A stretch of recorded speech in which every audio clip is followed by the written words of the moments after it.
questions, facing our fears, laughing through the chaos and drinking some beers. So here's to the laughs, the crumbs and the cheers, all the awkward moments, and we're still here. Cause in the end we're just doing our thing. It's our crazy life, oh, one more thing. Oh, one more thing. Oh! Hey there, I'm Brian. Welcome to Oh, and One More Thing. Hey everybody, I'm Rob, and you stumbled across the greatest podcast ever. The greatest. The greatest. I don't know, but we're trying. Yeah, well, hey, thanks for joining us anyway. Happy you're here. Super. Yeah. What's going on with you? Not a lot. Yeah? I had a busy week. Yeah, you were traveling, working hard. All over the place. I'm a world traveler now. You are. Well, okay, no. Well, not world. Not world, but I feel like it. Because I was in Chicago a couple weeks ago for work. Yep. And now this last week I was in San Antonio for work. Was it nice and warm? It was 80 degrees and sunny and beautiful. Oh, so nice. So nice. I've never been to San Antonio or Texas for that matter. You hadn't been to either? No. Okay, sorry. I've been to both. But it's warm down there. It was. And it was very cool. We stayed downtown and hung out at the Riverwalk and did that whole thing. Yeah. And Isn't that nice, the Riverwalk? That is awesome. Like, I thought, what are we going to do for 3 days down there? We had a blast. Yeah. There's so many nice restaurants and things. And just the Riverwalk is truly what it is. It's a nice leisurely walk along this little river. Yeah. And the best part is it's open bottle. Yeah. There's this bars and there's actually our favorite place. There's a bar under a bridge. Oh yeah. I think I remember that one. It's just a bar. Yep. That's all it is. It's just no walls, no nothing. Just a bar top. Just a bar. And a bar. Just stop in, get a drink. They sell walking tacos, which are phenomenal, and a bunch of drinks, and just keep on. And did you take the river boat? We did. Tour? We did that at night, and it was gorgeous. Yep. It's fun to see all the little pretty lights, and we had a really funny captain. They're great. They were great. Yeah, it was really fun. We had a good time. Did you get the history of how the downtown flooded, and that's why they walled it off and made a little river out of it? Yeah, that's pretty cool. Yeah. Speaking of history, though, we also went to the Alamo. Yeah? Yeah. Okay, now, I liked the Alamo. I don't know about you.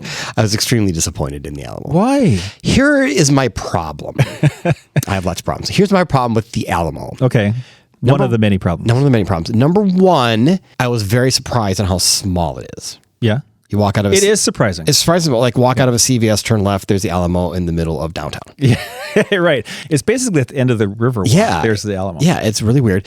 And not knowing really much about it or anything, we go to the visitor center and we pay our $14 to get into the Alamo. Right. We were in there 5 minutes. It's that small. There's just not a lot in there. No, I get it. You should have gotten the audio tour. I know there's audio tour and there's a whole bunch of signs explaining the history. And you got like a little bit of history, you know, and my wife and I, we did, and we actually enjoyed it. It was very interesting. It wasn't bad. Here's probably the biggest reason why I was disappointed. Why? Rob, tell me. You've seen Pee-wee's Big Adventure, right? Yes, one of my faves. That's why I was disappointed. Why? Where's the bike? Where's the basements? Right. What is going on? It's not Nothing that. was there. It is not that. I was surprised how close in town it is. In the city. Yeah. So I was thinking, okay, we'll have to drive out to the Alamo to see it, but that's not the case. No, it's like right there. Right there. Like they built the town around the Alamo. Well, okay, probably not, but yes. Yeah. We did see they did a reenactment with little gunshots with the muskets and all that kind of thing. Yeah, that's cool. Right in the middle of downtown. That wouldn't fly in a lot of other states. Well, no, come on. It's Texas. It's Texas. So I got to see a real live gunshot in Texas. So vacation succeed. There you go. Yeah, awesome. That's cool. Okay, so let me ask you something. Tipping. Has it gotten out of control or what? Oh my gosh, yes. Oh my gosh, crazy, right? That's all we did is eat out at restaurants down there, right? Yeah. I mean, do you ever just sit there staring at the tip screen and then suddenly questioning every life choice you've ever made? All the time. Right. I mean, in San Antonio, I don't know if it's San Antonio thing or if I don't eat out a lot anymore, but like the three options they give you on the little tablet were 20%, 22%, and 25%. So what happened to the 15? What happened to the 15 to the 18? And what happened? Right. I mean, my wife and I went to a restaurant that was so fancy that the tipping screen didn't even have percentages anymore. What did it have? Well, it just had 3 buttons. It said, number 1, help put my kid through college. 2, help me buy a house in this economy. 3, pay off my student loan debt. Oh, no. I mean, I accidentally hit the third one, and the waiter just handed me a paper to co-sign his student loan debt. Okay, well, that's not true. No, but that's what it felt it's pretty like. funny, right? Right? My God. It's like every time. It's like, I just wanted a coffee, not a moral dilemma. Right, exactly. I mean, tipping is supposed to be simple, but somehow it turns into this awkward social test. Yeah, a test where everyone's watching and you're not even sure what the right answer is. Feels like high school all over again. Right? Yeah, and the credit card fees. You know, those have always been there, right? Yeah, they have always been there. Right, that little 3% if you use a credit card thing. Like, Yeah, but we never saw them. no, because the business always ate that. Right. That's part of their pricing, their fee. That's for running a business. So what is it about today's world? Obviously, everything costs so much that now you have to push all that on the consumer. Right. And I think it started during COVID when like restaurants were really trying to struggle and like, oh, if you pay the Do you credit think card it's just fees. COVID, or was it I don't want to get into politics, but the administration? I don't know. Either way, it's a crock. I mean, I'm sorry. Sure. I'm sorry. I run a business and my prices are reflective of all the costs of running a business, and that includes the credit card fees. Right. I mean, I would prefer. So you put those in. You don't make Yes. the customer pay them. Yes, I mean, honestly, I'd prefer people pay with the credit card anyway. It's immediate, it's faster, it's secure. Whereas they pay by check or they pay after the service is done, then you sometimes have to chase people to pay you. You run into a few more problems. Yeah, exactly. Probably. Yeah. Exactly. So to me, that fee is worth me covering to take care of my customers. Yeah. So anyway, done with my tangent on that. But today we're going to talk about why tipping makes so many people anxious. And how something so small ended up carrying so much social pressure. Right. So that's what today's episode is all about. Tipping. Guilt is the new currency. Yeah, tipping. So while often framed as a simple act of gratitude, can be a surprisingly strong source of social anxiety. Yeah, it is. In many cultures, like here, where tipping is expected rather than optional, it places individuals in a situation where they must make a public judgment about another person's work. This judgment is tied not only to money, but also to social approval, fairness, and fear of being seen as rude or cheap. And nobody wants to be rude or cheap, right? As a result, what should be a small transaction can easily become emotionally stressful. One major source of anxiety is uncertainty. People often worry about how much they're supposed to, quote unquote, supposed to tip, especially when expectations are unclear or they vary by situation.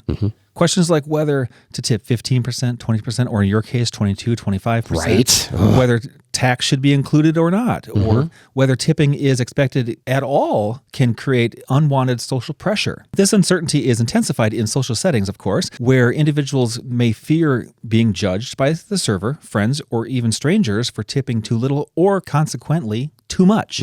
Right? You know, another factor contributing to tipping anxiety is the power dynamic involved. Customers may feel responsible for a worker's income, particularly in jobs where wages rely heavily on tips, like servers. This can create guilt and emotional burden, making people feel that a single decision reflects their morality or generosity rather than just their satisfaction with the particular service. For individuals who already experience social anxieties, this pressure can be overwhelming and may even lead them to avoid certain services altogether. So that leads me into some questions. It's Yeah. like, why do you have to rely on tips? I mean, why can't the establishments pay their employees a fair wage? Right. You know, then that's back to the day when tipping was really meant to be, oh, you did a really good job here. Right. Thank you. So this is just my personal opinion, not a political opinion or whatever. I think it all goes back to a few years ago when we started the $15 minimum wage thing. Yeah. Yes, I think that's the right thing to do for people, for workers, to raise the minimum wage, get it up higher. But big picture is, as a business, who's going to pay for that? I get the point. customer. I understand. Yeah, the customer's Yeah. going to pay for it because everything will cost more. Right. But I don't know where the balance is. Right. I don't either. I mean, do you remember when a Happy Meal or whatever used to cost like $4 at McDonald's? I don't, because I never go to Okay, well, McDonald's. just work with me. Now you can't get out of there for less than $10 a meal. Ugh. And people complaining that, the prices are too high. So now they came back and It's not good food. No, but oh my God, get off the McDonald's. But whatever, pick something else. Chipotle, Wendy's, I don't care. Taco Bell, pick something else. You know what I'm saying, though, right? I do. Yeah, I mean, it's just you. So now we're going back to this whole value menu concept because food's getting too expensive. Well, we forced their hand by having to raise all the wages, which is the right thing to do. I'm not criticizing that, but it has to be paid for somehow. Right. It doesn't come out of thin air. Okay, so let's get back to this content. Okay. The social nature of tipping, often done in public or face-to-face, adds to that stress that we're just talking about. Handing over money while being watched or signing a receipt with a suggested tip displayed can feel like a performance. where there is a right answer everyone expects. Yep. Because of this, tipping becomes less about appreciation and more about meeting social expectations. Yep. Understanding tipping as a social construct norm rather than a personal test of character may help reduce the anxiety it causes. But the discomfort many people feel shows how deeply social pressures influence everyday actions. Yeah. And I'll be completely honest with you. This is probably one of the biggest reasons why we don't eat out as much as we used to. Really? You don't know how to answer that. No, I don't know how to answer that. Right? I truly do. I don't think it's the tipping that stops me from going out. It doesn't stop me from going out, but I'm a little more conscious about as often as we used to go out. We don't go out as much anymore. Well, I know that might just change with age and personalities, but I was always a 20% tipper. Right, me too. Across the board. 20%. Across the board. Across the board. Yep. But there are situations, where if you just have a terrible server and, Right. you got to step back and are they just having a bad day? Yeah. But if they're just really not very good at what they're doing and or intentionally ignore you, Yes. I will dump that tip down smaller. Yeah, me too. Me too. And I think part of the social awkwardness that you feel now too is, I think my San Antonio example is a great example where now the middle button is the 22%. Right. And by default, I mean, for years, I just kind of trained myself. It's always been 20. So I just hit the middle button. Well, first couple of places we went to, I'm hitting the 22%. And I'm like, well, hang on. Why am I doing that now? Why are you doing that? Yeah, because out of right. I don't want to be the cheap end, but I don't want to Yeah. be the expensive guy. So I always go the middle. Well, now they've raised the middle. sure. That was awkward. So And if you choose the custom tip and type in 15% or whatever the Yeah. amount is, Yeah. someone's watching you. right. And then, it's just whatever. You Yeah. got to take that. Yeah, it's weird. But I think that one of the worst things is I think the feeling of entitlement Yeah. that you should tip me because here, I turned this tablet around for you. Right. Or I got you that beer and I opened the can. Right. Regardless if you went and had whatever. Yeah. But the entitlement of feeling that they believe they should get a tip for that. Yeah. We didn't do anything to help me. Right. So how do you feel about places where they're asking for a tip where they really don't do anything for you? They don't do anything. And so I struggle. I struggle with that. And sometimes I'll choose or make a smaller tip Right. just because I feel that social pressure to tip. And same with like coffee this morning. Yeah. It's like I paid in cash and I always dump whatever change I have in the jar because Right. that's my tip. And my coffee is only, under $4. Yeah. So I might tip 50, 60 cents, which is, Right. actually quite a bit on $4. Right. But I always do that. Well, oddly enough, today I did not. Okay. I put the money back in my pocket. Okay. And I was like, okay, you're kind of a jerk for doing that. Right. But I do it every single time I have the coffee. So I figure like it could evens itself out. Yeah. But in your case too, you're literally just getting a drip coffee. Yeah. Like they bring your cup over there and they pour the little thing. They don't have to make anything. They don't It's my have to. cup. They walk to their side, they Right. pour it, and they give it back to me. Right. They're not making an espresso or cappuccino or Americano. I get an Americano. It takes a little bit longer to make. Right. You're literally just getting a drip coffee. Right. So, I mean, you're right. So as far as service goes, yes, they went over and grabbed your coffee for you and gave it to you, but was there really service involved? Did they really prepare anything for you? If you put it on the other side of the counter, I would have got my own coffee. Right, exactly. Right? Yeah. Yeah. And I think another thing too is, do you pay the tip on the total bill or do you do it before the sales tax? So that's a tough one because if we're at a restaurant, I will look at what the subtotal is and I'll pay my tip on the subtotal because I'm not tipping on tax. Okay. And that's a big deal. Yeah. Have you ever ran the math on when they give you the little tablet and the percentages are on there? Is that percentage? It's on the tax. I figured it out once. It is on the tax, isn't it? Tax too. It's on the It's on total. the They take the total- total bill. Yep. And if that includes any service charges, then you're tipping on the service charges as well. So that stuff drives me nuts. So they're adding sales tax, which depending where you're at, like if you're in the city of Minneapolis, it's about 10%. Yep. And then they're adding the credit card fee of the 13%. Yep. Or sorry, 3% to make it 13%. Sure. So now they've added 13% to your total every bill. Now you're adding And an then now additional, you're tipping on that as the well. middle button, which is 22%. Yeah. So you're well over a third of the bill at this point. Right. Yeah. It doesn't make any sense. That's insane. Hey, Brian, I was just outside trying to enjoy the yard and the mosquitoes are driving me nuts. Oh, you got to call Spring Green for that, Rob. Spring Green? I thought they just did my fertilizer and weed control. Oh, they do that, and our lawn looks amazing because of it. But their mosquito control is a game changer. We can actually use our patio. You know how bad the state bird gets in Minnesota. I'm pretty sure that's the loon, but point taken. So they do lawns and mosquitoes? And total home pest control. My house is completely mouse-free. They even do liquid aerations and lawn insect control. Wow, I'm only using them for half of what I could be. You should fix that. Go to spring-green.com and get a personalized quote today. That's spring-green.com. And tell them, oh, and one more thing sent you. Okay, so as we were saying, and building on this anxiety, tipping itself has grown more complicated over time. What was once a voluntary reward for genuinely good service has increasingly become an expected contribution, even for standard or minimal effort. This shift, often called tip creep, is fueled by digital payment systems, stupid little tablets, that automatically prompt customers to tip for small or routine tasks such as ordering coffee or picking up takeout. Yeah, and of course, technology plays a major role in this change. Touchscreens and point-of-sale systems now ask for gratuity in places where tipping was not traditionally expected, extending social pressure beyond sit-down restaurants. It's everywhere. In some cases, customers are even asked to tip before receiving service. Oh, that How drives does me that nuts. work? Yeah. Which blurs the lines between tipping and as a reward and tipping as an obligation. When appreciation is requested in advance, it feels less like gratitude and more like a mandatory fee. Right. I always approach tipping as a service, like exceptional service, and not that. To me, it's gratitude. It's like you did a really good job, and I'll reward you for Right. that. And I think if you're in the service industry, Right. You want. I think you should be in that job because you want to give good service and you like people and you want to do that. Right. Now, I don't think everyone is in that job for those reasons, but I mean, you should be able to tip based on the experience you receive. Right. And our daughters have worked in service before, and you can make pretty good tips if you give great service and you're good at your job. You can make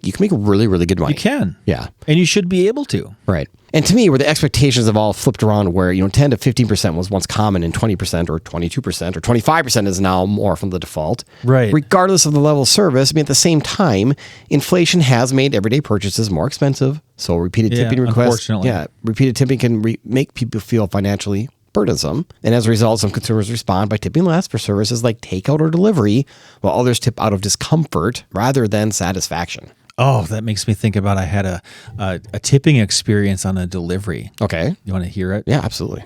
So this is quite a while back, and we don't ever order delivery food. We ordered Domino's. Okay. And we don't normally do that. Yeah. I mean, I have the feeling of me personally, I'll go get it because I don't need someone to drive it and pay the extra fees. I don't need it. But in this situation, we had it delivered, and I can't explain why. I had no reason I didn't tip.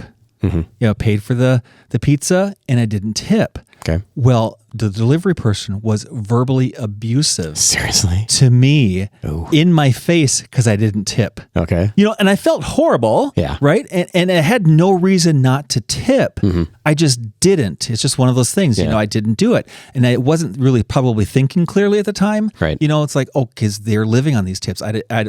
Yeah. 2 and 2 didn't add up. Right. But it was so demeaning. And the way that I felt, I was like, oh my gosh, I couldn't believe it. Right. And it was, I called the store, called the manager, and there was issues, but it was terrible. And you've never ordered takeout from them again, have you? I have not.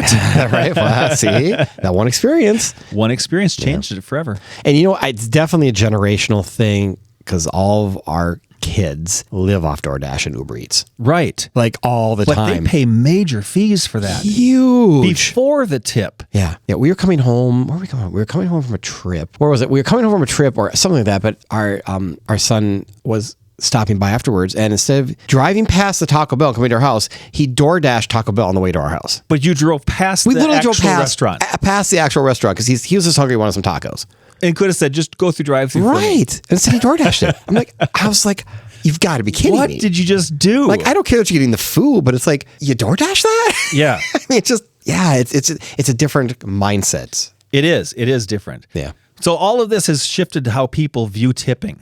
Instead of seeing it purely as a bonus for excellent service, many now view it as a way to supplement low wages. Yep. This creates frustration, especially when the service does not meet the expectation, and adds to the social anxiety surrounding the decision. Ultimately, the tipping system appears caught in between its original purpose, encouraging good service, and the modern economic and technological pressure that have made it feel almost mandatory, and in my opinion, completely changes its meaning. Right.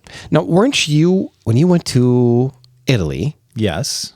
you didn't tip over there, correct? Did not tip. And why is that? On a really rare occasion, we did tip a very little bit of money, but it's not encouraged. Right. Because they are there in that position or service. Right. And that's their job. They get paid well for it.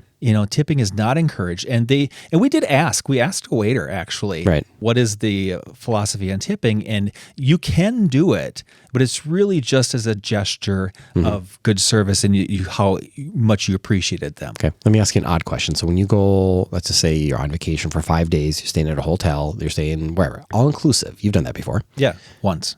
Do you tip the cleaning staff? I did. You did. I did tip them every single day. Let's say you're staying 2 or 3 nights for a work conference in a hotel. Do you tip the cleaning staff when they come in and give you towels and freshen up your bed every night? I think that's no. Okay. Why? I didn't because I didn't. It's hard to answer that. Right. See, where do you draw the line? All inclusive, we were told ahead of time tipping is expected. Correct. On all the services. Correct.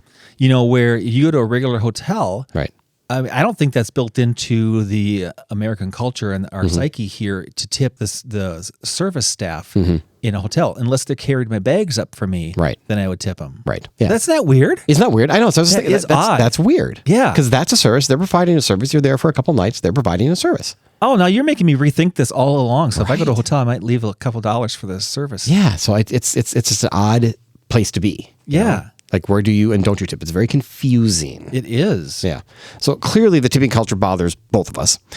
We've spent quite a bit of time ranting about it. But tipping is really just one example of a social norm that society has created. There are plenty of other everyday social norms we follow almost automatically, and it's worth taking a closer look at a few of the ones that we subject ourselves to on a daily basis. Okay, so first of all, what is a social norm? So social norms are defined as the unspoken rules that help us to get along with others in a polite and respectful manner.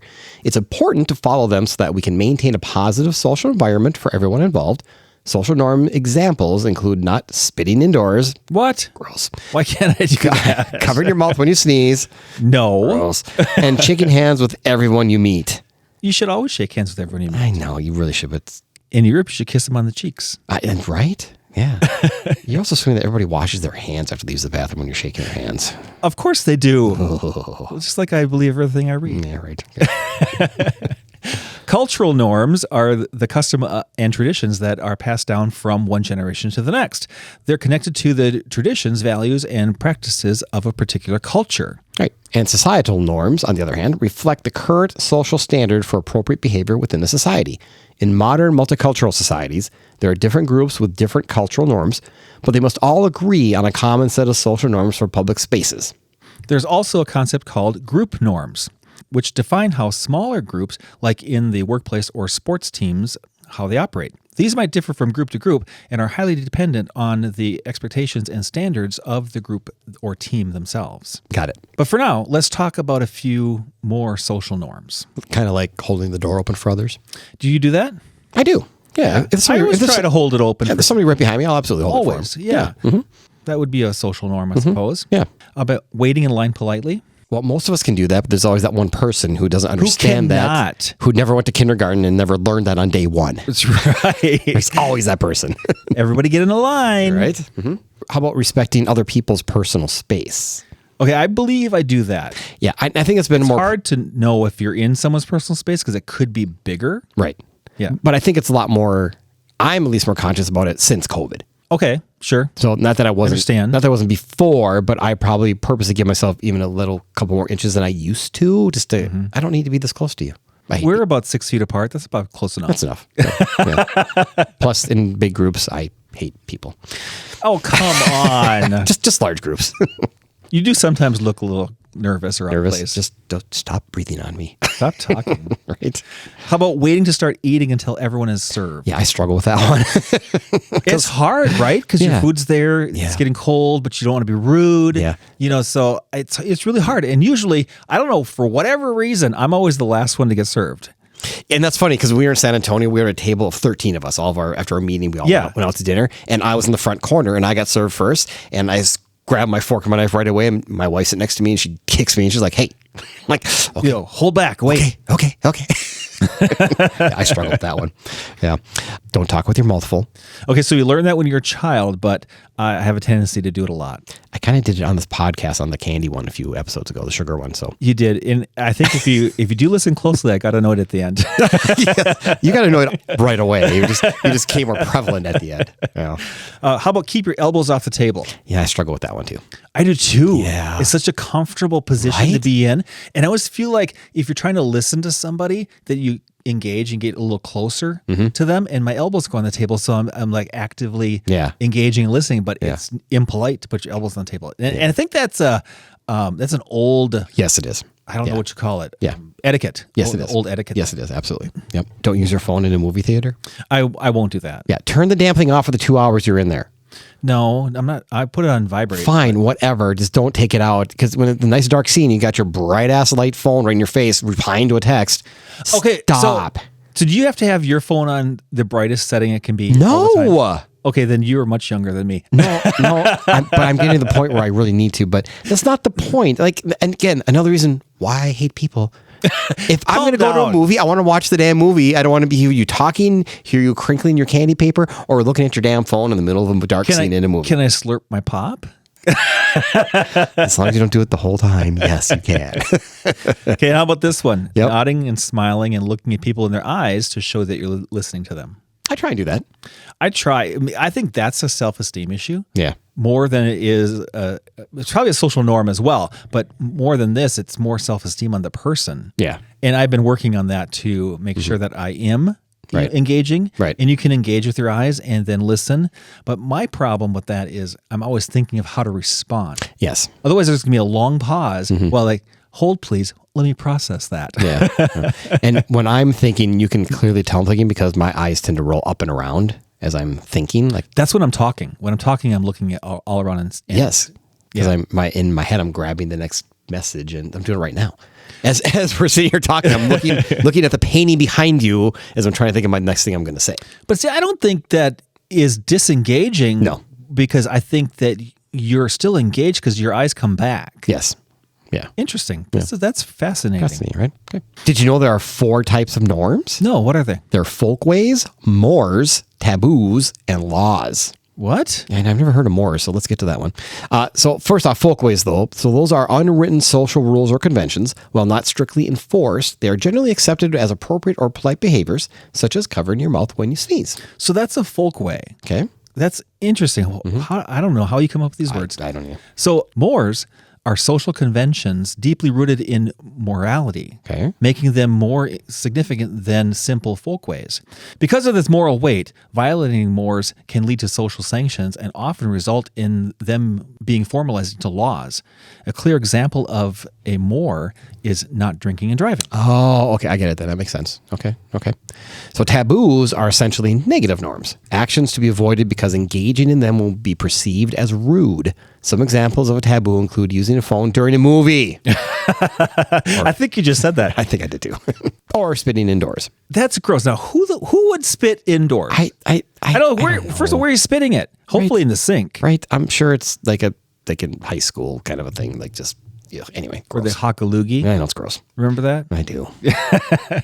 Anyway, laws are the more formal and serious types of norms. They are usually enforced by the government and can result in criminal penalties if violated. Example of laws include not stealing from others and not assaulting others. Or just being generally nice to people. Right. So that makes sense with laws. I mean, we all get that. Right. But the other ones I was kind of surprised by. Yeah. I never heard of a more, but. So then lastly, let's talk about some of the social dilemmas similar to the tipping issue. Okay, what are they? So splitting the bill at group dinners. Okay, generally I agree with this. Yeah. It depends on what you've had, though. Yeah. And technology, as we were kind of complaining about the little tablet thing, has made it much, much easier. Right. So one of the restaurants we were at this week in San Antonio, so the tablet was actually at the table. And we're ready to pay the bill. We're talking to the server. He's like, yeah, just here, use the little tablet thing. And one of the options on the bottom was split the bill. Sure. And there were 3 of us, 3 parties at the table at the time. And you could pull up your everything you ordered, just check the ones you are going to pay for. Oh, so it was a checkbox system. Checkbox system. That works out really well. It was awesome. Then so I hit total, then I paid my part, give it to the next person. They did their selections. Okay. That was slick as snot. But now that brings up an issue too. Okay. Okay, so here's this electronic device. Your bill is on it. You do all the work. You No. take care of all of this bill. No, it wasn't like that. It gave you the option to split the bill. The first option was just pay your bill. No, but still, you had the digital device in front of you to pay the bill versus getting the bill from the server, Right. having interaction, facial recognition, whatever, and then paying it, them coming back and writing a thank you on their receipt, all those things that you can do. And now you're stuck on digital and you have to do all the work. Well, they're still manually bringing you the receipt after you pay. Doesn't it print out from the little tablet? No. Oh. They actually had to go. That's where I was going with it. Yeah. No. They had to go get it from the printer and bring it. Okay. So, but I just thought that was really cool as far as split because let's just split it down the middle. Then you're like, okay, you had 3 sodas and tonics. It depends. Yeah. Are you getting really picky then at that point if you split it down the middle? Well, you had these expensive drinks or you had filet mignon and I had a salad. Right. It's like, then I'm going to give you like, no, I want to pay for mine. Right. Versus your $100 dinner you just ate. I had a Diet Coke. You had 3 bourbons on the rocks. Thank you. I do like bourbon. I'm not splitting that. Okay. So the question there is, obviously we talked about do you split it evenly or not, but do you speak up? At what point do you speak up and say, I just want to pay for my own? I think it depends on who you're with. I think that has a lot to do. Yeah, I think if it's a ballpark and we're all about the same area, I don't care to split the damn thing. Right. It's easy. Yeah, exactly. But if I literally ballpark. watched you get a filet mignon and I had a hamburger, then I'm going to talk. Sure. I think if I ordered the filet mignon, I would want to pay for it myself because I took that order. Yes, but I've been out with people Right. Other people are different. where that has not happened. Right. And that's when I will speak up. Okay. They're usually the person that says, hey, let's split it down the middle. Like, wait, raise my hand. Nope. Wait, this guy over here. I have an issue. Shocker, I have an issue. All right, next one. Deciding whether to chip in for coworkers' gifts. Oh, God, aren't those the worst? What again? It depends. Do I know the coworker? Do I know Right. them well? Is it someone who you just start your job and there's a birthday or a wedding and baby shower? So I've never worked with these people before, but now I feel obligated. Yeah. You've seen Office Space, the movie, right? Yeah. Like one of the best Office movies ever. It's just hilarious. And poor Milton, they're handing out the cake, and they're celebrating somebody's birthday, and they all stand around singing the happy birthday, which nobody sings. And they start cutting the cake, and they're passing on, and Milton gets the first cake, and the person kind of goes, "No, Milton, pass it along." So he keeps passing. At the end, he doesn't get a piece of cake because he passed them all passed them all out. Right? Oh, coworkers.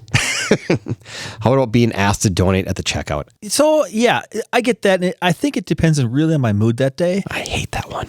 But I've gotten to the point where I feel self-confident enough that no, thank you. Yeah. I hate And that. they don't care. I know they don't care. The cashier, they don't care. But they're just asked to promoot this, whatever event it is. And the company's just promoting them, whatever they're raising money for, whatever charity they're doing. And do you want to round up to the next blah, blah, blah? And I know people may think I'm a douche, but I'm like, no, I mean, I donate to charities. I donate money. I donate items. I decide when I get to do that, not when I go shopping and you tell me. Right. I also avoid the Salvation Army bell ringers like the plague. I don't. I do. I will walk right up to them and give them some money. I don't. Because I don't carry cash anymore. Well, that's the thing. I try to carry cash now. Yeah, I don't. And especially at the holiday season, I try to carry cash because I'm going to give at the Salvation Army. I don't want to walk by them. Yeah, I do. I'm okay with that. Part of it though, because I'm scarred. Because back in the day when I worked at Target stores, we used to, as the manager on duty, I would get complaints all the time. Like the bell ringer was just being inappropriate or trying to stop people or force somebody to donate. Yeah. Then they would come to the manager and ask me to deal with it. I'm like, okay, they're just volunteers. Like I can only, it's only so much I can do. Right. So I think I'm a little scarred because of how bad. Do you buy Girl Scout cookies then, or do you buy Oh yeah. How can you not? They're Cub awesome. Scout popcorn or something like that? I don't do the popcorn. We bought the popcorn once. It's not that good. Oh, come on. It's not. Well, it's not, but you're supporting it. I know. But the Girl Scout cookies, because they're awesome. Yes, they are. Yes. And we do buy the Boy Scout wreaths. We have bought those before. I have 2. And now, because my kids used to sell this stuff all the time and go to door to door. So when my neighbor boys come over to buy something, I'm like, yep, I don't care what you're selling. I do too. I mean, I'll buy it. Yeah, there's some, if the neighbor kids come, I'll usually buy something. So, Yeah. Yeah. I do that. You want to be the nice guy. Yeah. How about RSVP pressure for events? Like, what do you mean? Well, let's say there's a social event coming up. Do you feel like you have to RSVP to it, or can you ignore it? Does it fall into That one sucks. I think it depends on what the event is. I think totally depends on that. to me. Who you're RSVPing to, what you're RSVPing for. Would you notice if I'm there or not? Yeah. Okay. Yeah. How about saying yes to helping someone move? Okay. So I have a problem with that Okay. because I will say yes. Yeah. Because I think and I feel like then in return, they're going to help me sometime when I need them. Right. And so I'll always say yes. Sorry, anyone listening. Right. Knocks on my door. Good to know. Damn it. Yeah. I usually will too if it's not like an all day project. Just hey, can I Right. help me with your truck and just move something? Yeah, fine, not a problem. Yeah, absolutely. Kind of thing. How about giving money to street performers and panhandlers? Okay, street performers, yes. Panhandlers, no. I wish I would know their story because it would pull at my heartstrings and I'd want to help them out. But if you're just standing on a corner and I don't know, I mean, you might be going through hard times. Yeah, Or you might be making a great living at it. You're right. So We don't know anymore. Yeah. So I have 2 examples on the panhandler thing, which is why I don't donate to panhandlers. Okay. One, there was a news story a few years ago about this woman who stands in the corner in downtown Minneapolis with her kid, and for basically 2 months in the summer, they have the sign, please donate. We need money to help. Yep. Blah blah blah. Right. Right. They take that money and take a Disney vacation, Because they have enough money at home. She was proud of it and admitted it, like on the news. Like, yeah, we do this every year. Done like the last 5 years. How can you as a person do that? Right. And it doesn't say their sign didn't say they're homeless, or they said, hey, help us out, give us some money. Right. That's all it was. And so that scarred me. Second one is I'm kind of close to where I work. On the way home one summer, there's this woman on the same corner every day, and people would stop and give her stuff, and they give her like a bottle of water, and she would just throw it in the curb, and next day I drive by, there's that bottle of water sitting there just in the gutter in the Really? middle of the street. And then one day I watched her leave because I was at the stoplight. Yeah. And I watched her walk, and she went over to the parking garage and got into her Audi. Really? Yep. No way. I'm like, you have got to be kidding me. So those 2 examples, I'm like, nope, panhandlers, nope. There's plenty of resources out there to help people. Right. Those I will not do. So I'm scarred. Yeah, you are.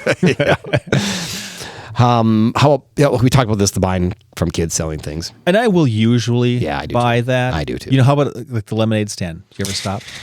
So when I was out personally doing yards, doing lawns, I would stop all the time. Yeah. But now that no, not anymore. Usually we drive by, but Yeah. there's occasion that they're on the corner and there's just cute little kids there trying to, make a buck, Right. and we'll stop and buy it. And it's just cute. It's cute. But the problem now is it's not 25 cents or 50 cents or $1. Now it's like $5. No, I'm not buying it for $5. But that's true. How about deciding whether to leave a review? Okay, so personal experience, you try to get me to leave a review all the time on Spring Green. And I have. Yes, you have. But Which I appreciate. Thank you. don't always want to leave a review.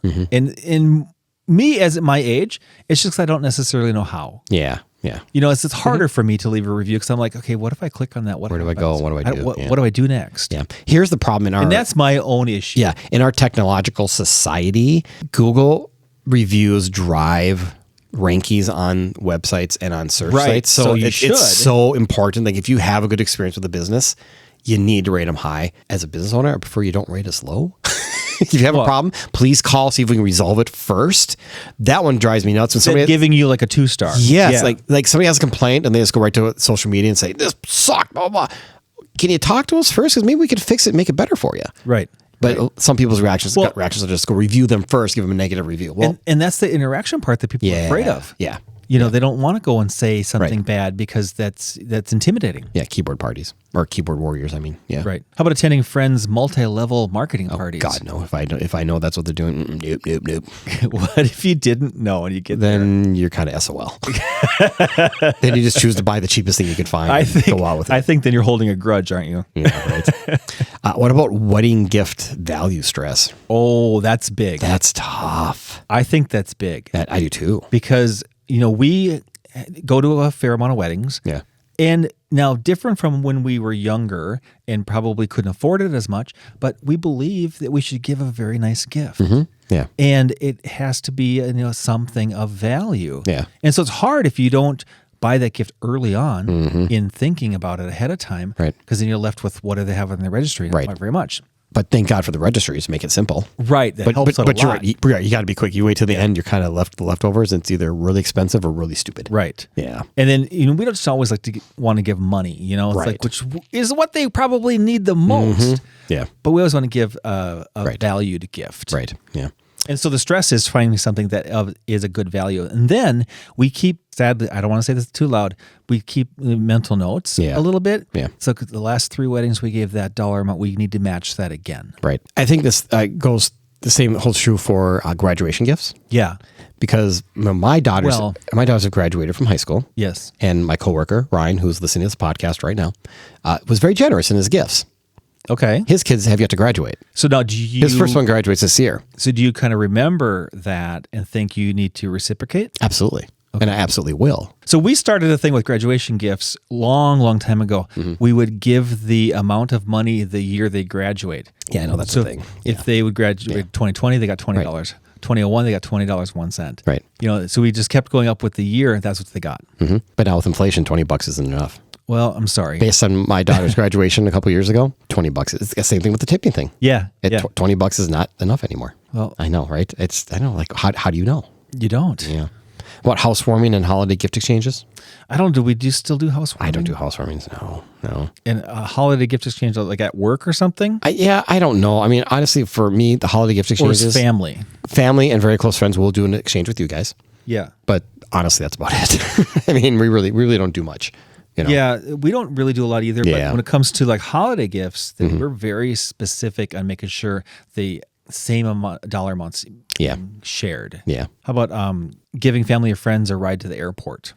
So used to do this a lot, and we'd also ask a lot because we travel a little bit more. Now we're at the point where we just park at the airport. Well, I would, for myself personally, I want to park at the airport only because of easy in, easy out. And there's so much inconsistency with flights that there's so many that aren't on time anymore that I feel bad. So, sorry, our flight's late an hour. Or just, I just again, social obligation. I feel guilty. Right. Making them wait. But it's not our fault. But I know that, if someone asks me, absolutely. Yeah. I will change my schedule around to help you. Yeah, if I can, I will. Yeah, if I can, I will, absolutely will. Yeah.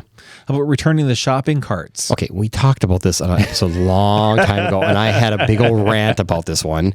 Return the damn cart. Some people judge, I don't know.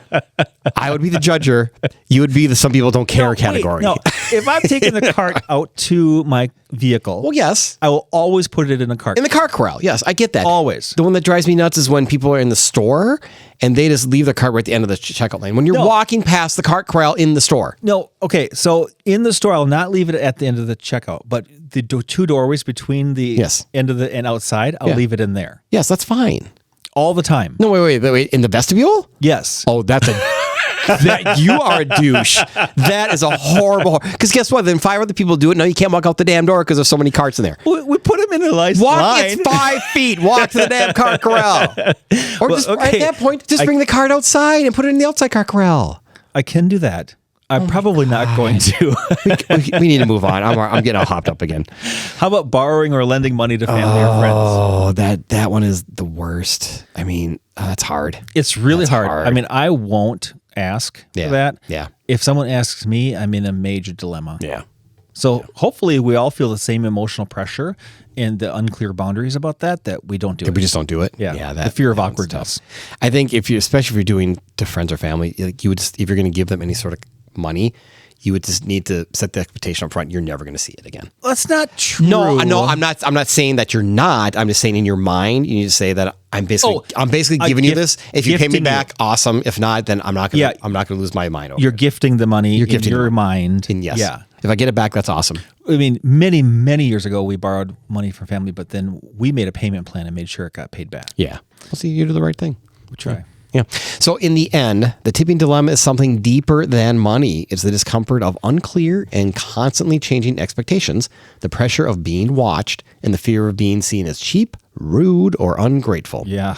As businesses increasingly shift responsibility onto customers, tipping starts to feel less like a choice and more like a test we didn't sign up for. When social norms evolve faster than we can keep up with, there is no clear right, quote unquote, right answer, only the anxiety of trying to meet expectations that are never fully explained, right? Mm-hmm. And that uncertainty is what makes the tipping dilemma feel so familiar, frustrating, and hard to escape. And we're not getting away from it anytime soon. No, I don't think so. Nope. Hey, everyone, as always, I appreciate it when you follow us on the socials at One More Thing Pod on Facebook and Instagram for highlights and news of our upcoming shows. And please tell all your friends. And if you have any show ideas for us or just want to give us some great feedback, send us an email at onemoreThingPod@gmail.com. We would love to hear from you. I love to get emails. Do you get a lot of emails, Rob? I love getting emails. Send us emails. Plus, we also have some merchandise, t-shirts and caps. If you're interested, they are very stylish. Shoot us an email. Yep. Oh, and one more thing. Tipping was never meant to be stressful. What started as a simple way to show appreciation has turned into a moment of pressure, judgment, and confusion. Until expectations change and responsibility shifts away from the consumer alone, tipping will continue to feel less like gratitude and more like an obligation. One that says as much about the social norms as it does about the service itself. Hey, you made it all the way through that in one take. I'm amazing. You are amazing. All right. Thanks, everyone. Bye. Bye. Hey, so I wonder how listeners can tip us on this podcast. Send us an email.